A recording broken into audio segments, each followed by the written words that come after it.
The starship Tessalon floated in the upper exosphere of Earth, a shimmering silhouette against a kaleidoscope of stars. Inside its transparent command dome, a group of alien cadets sat with eyes wide and postures tense, their sleek armor gleaming under the soft ambient lights of their training vessel. It was meant to be a routine orbital observation, part of the Galactic Unity Cadet Exchange, a peaceful initiative. But today, something had changed. Captain Marital, a stern but respected instructor from the Lyrian homeworld, stood before the cadets. Her presence, tall and crystalline-skinned, exuded calm. Today, she announced in a tone far too ceremonial for a typical learning session, you will witness the most volatile and paradoxical species in our databanks, humans. A silence settled among the cadets. Vera, seated at the forward console, adjusted her pink-accented neural translator. Her usually curious eyes flickered with unease. She leaned slightly toward her closest friend, Elian, whose green battlesuit mirrored her own except in hue. This isn't in the standard curriculum, she whispered. Elian nodded without turning. I heard whispers from the senior cohort. They say humans are unpredictable, dangerous. Another cadet scoffed behind them, a tall and serpentine Tevran named Kosh. Dangerous? Please. Primitive mammals obsessed with carbon combustion and regional flags. I doubt they'll impress. Captain Marital raised a hand. The room dimmed and a wide, panoramic screen extended from the ceiling, encompassing the entire front of Command Dome. The Earth rotated slowly beneath them, blue and vibrant, seemingly at peace. We begin with the early cycles, the captain said. Observe. The first images were almost serene. Tribes of early humans crafting tools, painting on cave walls, building fires in cold wildernesses. The cadets leaned forward, murmuring softly to one another. Vera found herself fascinated by the unfiltered emotion in the ancient faces. Awe, hunger, celebration, even fear. No species she'd studied before had worn their feelings so openly. It's intimate, she said aloud, almost involuntarily. But the footage shifted quickly. The stone tools became spears, then swords. Settlements clashed over territory, water, ideology. Fires consumed wooden villages. The cadets watched as human figures screamed in silence, frozen in the footage, forever in moment of anguish or desperation. Elian frowned. Why do they harm one another so readily? These were just borderlines. They're not even visible from orbit. It is instinct unchecked by unity, Marital explained. They evolved in scarcity. Fear taught them to strike first. The footage transitioned again, now to gunpowder and colonization. The brutality was efficient, calculated. Muskets fired in ranks. Smoke and red banners filled the frame. Vera recoiled as a human man, barely older than herself by appearance, crumpled mid-charge, clutching his chest as blood bloomed through his coat. They organized this? Kosh asked, the arrogance in his tone gone. Indeed, it was no longer rage alone, but doctrine, nationalism, strategy, the captain said. They began to codify war. The images rolled on without pause. Mass graves, burning books, the slow march of armies across continents. Then machines of steel and fire emerged. Trains carrying soldiers, zeppelins casting shadows over scorched cities. What are those? Elian asked, his voice quieter now. Tanks. Mechanized engines of war. Efficient, terrifying, Marital said. The cadets had fallen silent. One of them, a quiet observer from the Zolari system, turned away entirely, her photosensitive membranes visibly dimming in distress. Vera sat frozen. Her heart, a compact organ adapted to zero-gravity strain, thudded against her chest. She tried to understand, to rationalize. They create such beauty. Those early paintings. The music. Why would a species capable of art do this? Marital turned, eyes serious. Because they are not one thing, Cadet Vera. They are multitudes. Harmony and havoc in equal breath. As if an answer, the footage shifted once more. Black and white images of the First World War. Trenches filled with mud and rats. Human beings choking on gas, claw at their faces. explosions blotting out entire skylines. Ilian clenched the armrest of his seat. Is this what they considered progress? Marital did not answer. Instead, she let the silence stretch until the next clip appeared, a classroom during peacetime. Children laughing, learning, drawing. And then the sirens, the bombs, the collapse, buildings falling like paper. The cadence of the footage quickened. Human history had become a blur of years and wars. The cadets couldn't keep up. Korea, Vietnam, Rwanda, Fallujah, images of crying civilians, tanks rolling through ruins, mushroom clouds. Screams replaced by silence as the audio feed muted, unable, or perhaps unwilling, to carry such sounds across interstellar translators. They are addicted to conflict, Kosh muttered, voice subdued. No, Vera said, barely above a whisper. They're trapped in it. Captain Marital's eyes found her. A crucial distinction, Cadet. Suddenly, the room relit. The screen went black. The silence was deafening. I have shown you only the beginning, Marital said. There are other truths you have not seen yet. But I ask you, based on what you have witnessed, would you consider this species ready for contact? The cadets looked around at one another. Ilian's lips parted, but no sound came. Kosh, once dismissive, now stared blankly at the floor. The Zalari cadet remained curled in her chair, shielding herself from the memory. Vera took a breath. I don't know, she admitted. I thought I would, but I don't. Marital smiled faintly, not with amusement, but with something closer to sadness. That is a wiser answer than certainty. The door behind them hissed open. The lesson was over. Cadets filed out in silence, their footsteps too soft for such heavy thoughts. Ilian lingered behind, watching the planet below. Clouds drifted lazily over continents. Lights flickered in cities. From this far above, Earth looked peaceful, almost innocent. How can something so small carry so much pain? He asked. Vera stood beside him, her helmet held loosely in her hands. Maybe the pain is why they dream so big. They did not speak after that, not as the Tessalon rotated back into darkness, or as the Earth began to shrink slowly in the viewport. But something had changed in them.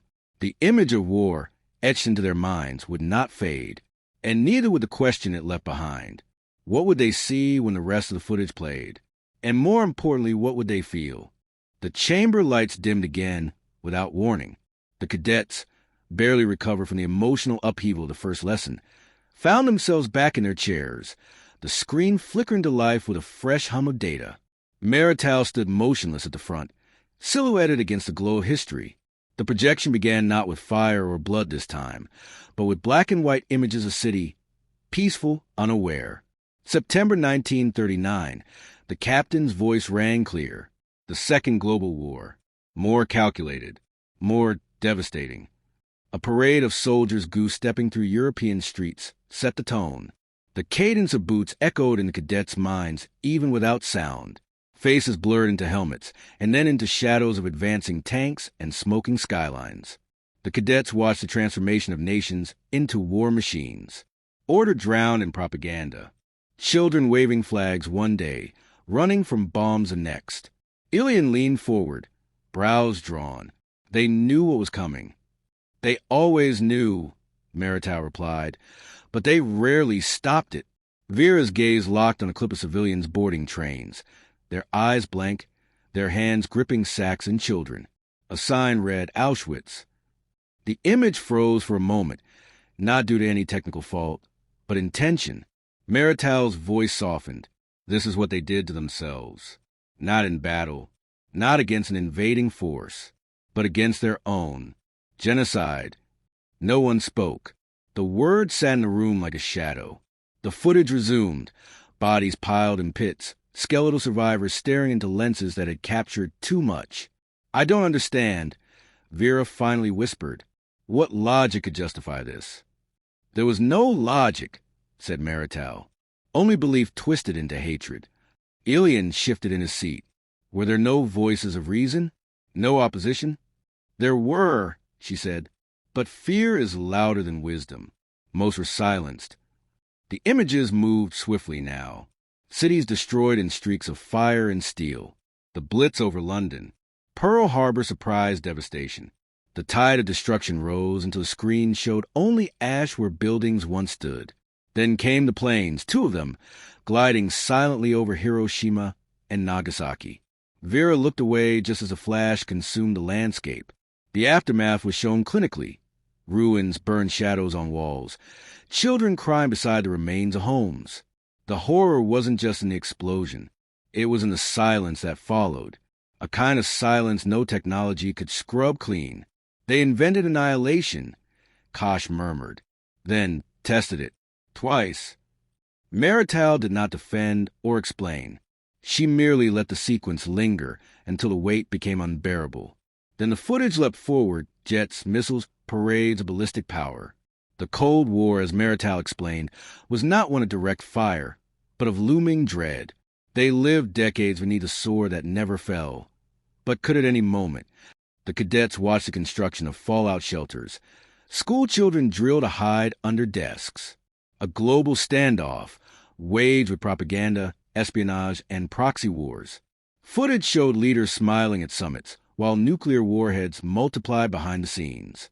Ilian's tone turned sharp. They feared mutual destruction, yet stockpiled the very tools of it. Yes, Marital answered, because fear is a powerful architect. It builds arsenals before it builds bridges. Vera flinched at the sound of a detonation test. Audio restored for effect. The tremor rippled through her bones. They didn't just prepare for war. They rehearsed the end of their world. And yet, amid the darkness, flickers of light emerged. A protest in Washington. A lone man standing before tanks in Beijing. Movements with signs, not rifles. Youths raising peace banners. Mothers demanding their sons come home. These weren't war machines. They were war's counterweights. They fought each other, Vera said softly, but they also fought against a fight. Marital nodded. Indeed, the paradox of humanity, capable of horror, yet equally capable of resistance. Not all wars were driven by malice. Some were born of defense, some of desperation, but none were free of consequence. Footage turned to Vietnam. Helicopters slicing through jungle canopies. Napalm trails lighting forests ablaze. Then a child, running naked down a road, her skin burned by fire she didn't understand. The image stayed long enough to etch into memory. Kosh turned away, voice low. This is no longer education. It's punishment. No, Marital said. It is truth. Sanitized history is a deception, and you are future envoys. You must face their truth with open eyes. The cadets watched as wars grew smaller in scope, but not in cost. Footage from the Middle East revealed streets reduced to rubble. Drone strikes filmed from distant consoles. Cities occupied by soldiers whose faces were younger each decade. Ilian exhaled shakily. They never stopped. No, Marital said. They only changed how it looked. There was a momentary pause in the playback. Then a shift. The footage moved from explosions to interviews. Human soldiers, some barely adults, recounting what they saw, what they did, and what they carried home in their minds.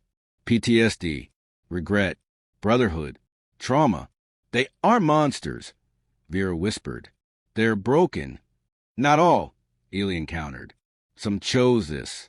They trained for it, craved it. Choice, Marital said, is both their burden and their hope. A moment of silence fell over the chamber. No more footage, only thoughts. Marital finally spoke, her voice quiet but firm. You've seen the wars. Now you understand why contact with this species has not been authorized. The Council needs more than analysis. They need empathy, tempered with vigilance. This Cadets is your test. Kosh stood, barely able to hold his composure. They are a risk to themselves. What happens when they leave that world behind? When they bring their wars to stars? That is the question, Marital said, and it will be answered not by them alone, but by us in how we choose to engage. Vera sat still, her mind spinning. The earth below continued its silent spin, oblivious to the debate unfolding above. There were no easy conclusions. No satisfying categories. The humans were violent, yes, but they were more than that. Too complex for verdicts, too contradictory for labels. As the cadets filed out once more, the tension had grown quieter but deeper, like a fault line under pressure. They no longer looked at Earth with the same wonder. Now it was a mirror, flawed, haunted, and capable of brilliance or catastrophe. Vera lingered at the viewport again, joined once more by Elian. They said nothing for a time. "I thought I would hate them," he said finally. "After all that. And now, I don't know. I think I pity them. But maybe that's worse." Vera tilted her head, considering. Or maybe that's the beginning of understanding. They stood together, not as warriors, not yet as envoys, but as learners still wrestling with what they'd seen. The projection room remained dark behind them. The next session would come soon, but they knew nothing would be simple from here. The third immersion began without fanfare. No overt warning, no dramatic flicker of the lights. Just the quiet activation of the deep screen and the low thrum of the observation deck coming to life once more. This time, there were fewer whispers. The cadets had grown accustomed to silence. They now approached Earth's history not as observers, but as reluctant participants in a reckoning. The chamber was cooler, the light more subdued. Vera noticed Marital's posture had shifted. Less commanding, more contemplative. Whatever they were about to witness, it wasn't just a lesson. It was a confrontation. "Today," Marital began, "we examined their wars not of mass destruction, but of ideologies, wars waged in the shadows and alleys through data streams and whisper betrayals. The Cold War did not end their thirst for power. It merely changed its tactics."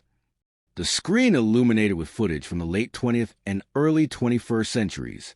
Smoke spiraled upward from city skylines, not from bombs dropped by foreign nations, but from coordinated strikes by individuals with agendas unbound by borders. Twin towers crumbling in slow motion. Panic-stricken faces lost in clouds of dust. Screams replaced by silence as the screen muted the chaos. Terrorism. Marital said, the word heavy with weight, a tactic rooted in fear. Designed not to win, but to make others feel perpetually unsafe. The cadets watched small groups destabilize entire regions. Planes grounded. Cities locked down. Entire populations radicalized, not always by religion or belief, but by hopelessness. Kosh clenched his jaw. This isn't war. This is madness. No, Elian corrected quietly. It's strategy when war is no longer viable. Vera's eyes fixed on a new montage. Soldiers navigating foreign streets under the scorching sun, armored convoys, house raids in distant lands. And this, she asked, was a response? Yes, Marital said. Long, drawn-out conflicts that cost billions. Thousands of lives lost, civilian and soldier alike. Images flickered by too quickly to process. Drone footage, explosions, journalists ducking under gunfire, children orphaned by strikes meant to be surgical. The cadets didn't flinch anymore, but their eyes betrayed the emotional toll. Shock had transformed into grim acceptance. They fight enemies they cannot see, said Kosh, and in doing so, become what they claim to oppose. Not all, Vera whispered, catching sight of humanitarian aid amidst the rubble. Soldiers handing out water bottles, medics treating the wounded. Some still try to heal. But their institutions, Elian said sharply, breed cycles.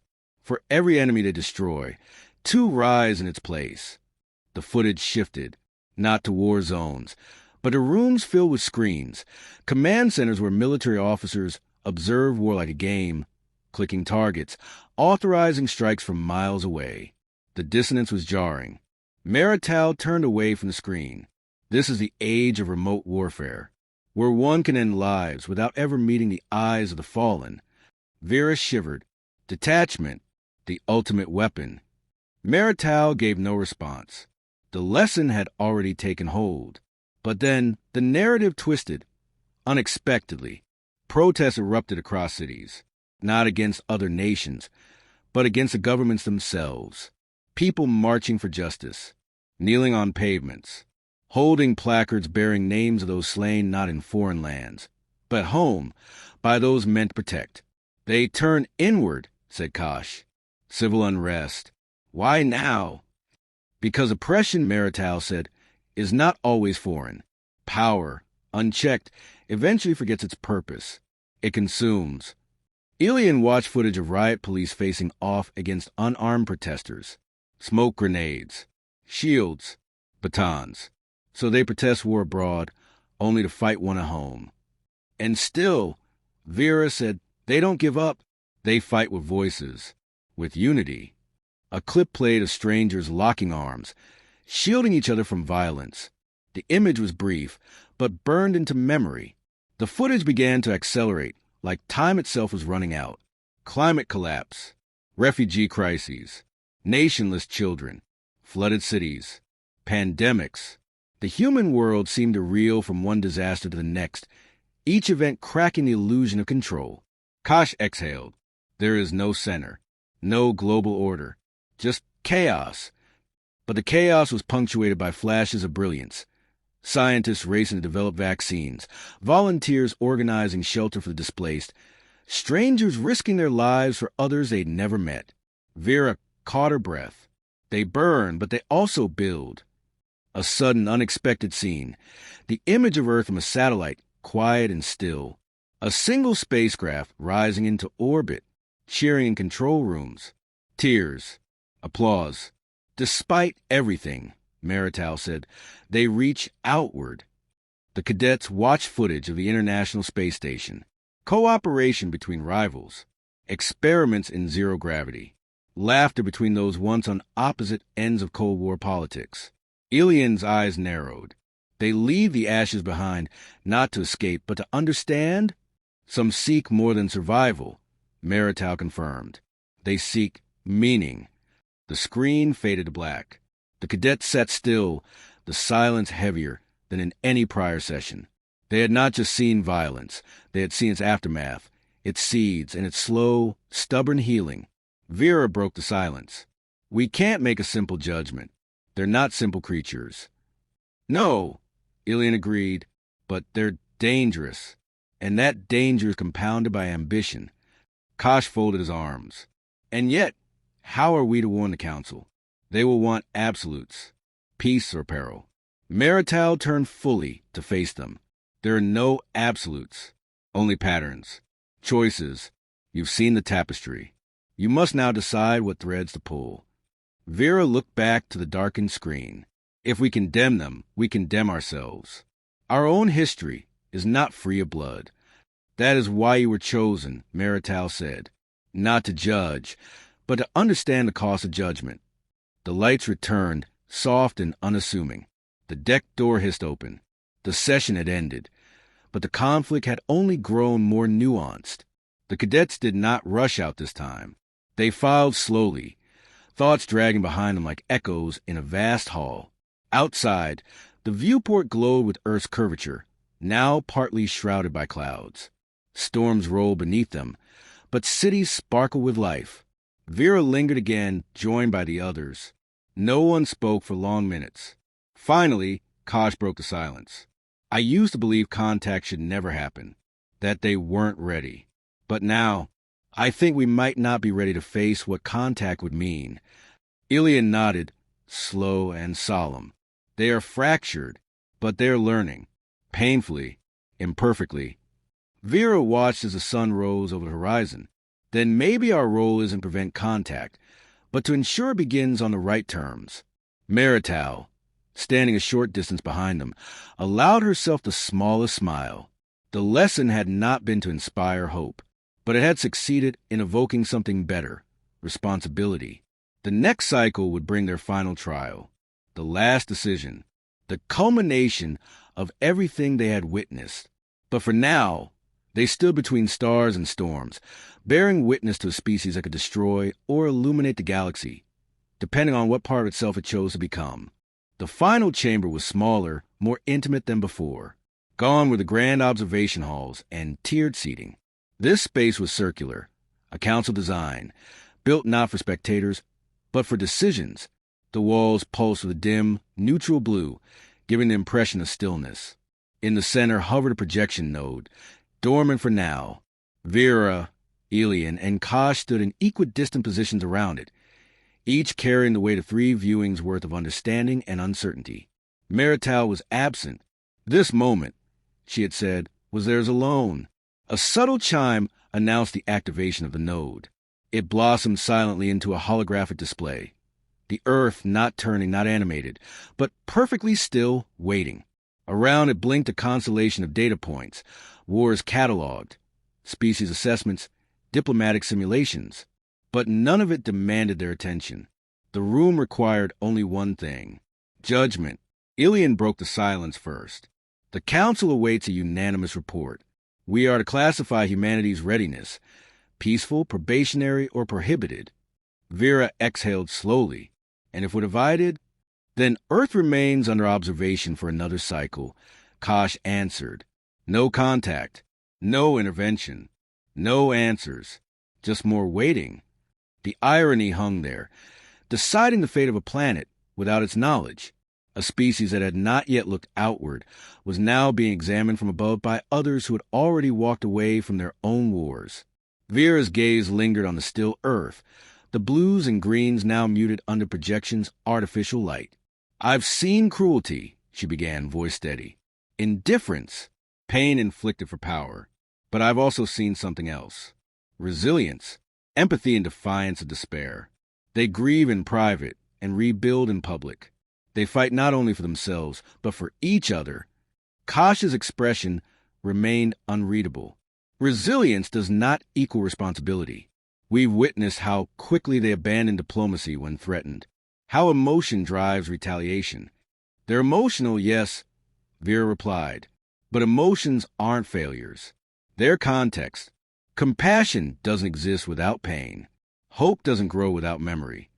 Ilian stepped forward, hands behind his back. This isn't about potential. It's about proximity. They're nearing faster than light travel. Contact is inevitable.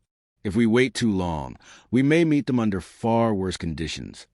They must earn the stars, Kosh argued, not reach them by chance. Right now, they carry their scars like flags. They do not even agree on their own truth. One half builds, the other burns. Vera turned to him. You've said that before. But have you asked why they burn? What choice does a person have when abandoned by their institutions? What would you do, Kosh, if your voice was silenced by power? He looked at her for a long moment, but said nothing. They learn through extremes, Ilian said softly. That's their curse. And yet also their engine. No species we studied transforms as quickly in crisis. Their greatest evolutions come not from peace, but from trauma. The projection shifted, unprompted. A new image formed above Earth. Not war, not suffering, but possibility. An imagined future, rendered from humanity's own cultural archives. Starships emblazoned with peaceful banners. Colonies built on Mars, the Moon. Multinational crews exploring alien planets. In one corner, a child reached out to touch the stars. It wasn't real, not yet, but it had been dreamed into existence, again and again, by artists, by scientists, by those who refuse to be confined by present limitations. They're not ready, Kosh said, voice quieter, but they're reaching anyway. And perhaps that, Vera said, is what makes them worthy of guidance. Ilian's expression shifted, subtle, thoughtful. Maybe our role isn't to decide when they're ready. Maybe it's to ensure that when they arrive better. Kosh looked up toward the still Earth, haloed in hope and contradiction. What if we make it worse by interfering? Then we fail them, Vera said, but doing nothing ensures failure. We can't prevent them from reaching the stars, but we can choose what greets them when they do. The silence that followed was intense, but weighted, purposeful. The projection pulsed once, awaiting their decision. They each stepped forward, palms out, and touched the node. One by one, 3 responses were rendered, not words, but resonance, carried through encoded memory and biosignature. They had decided. The node closed. The lights shifted. A new transmission began, this one directed outward, toward the council.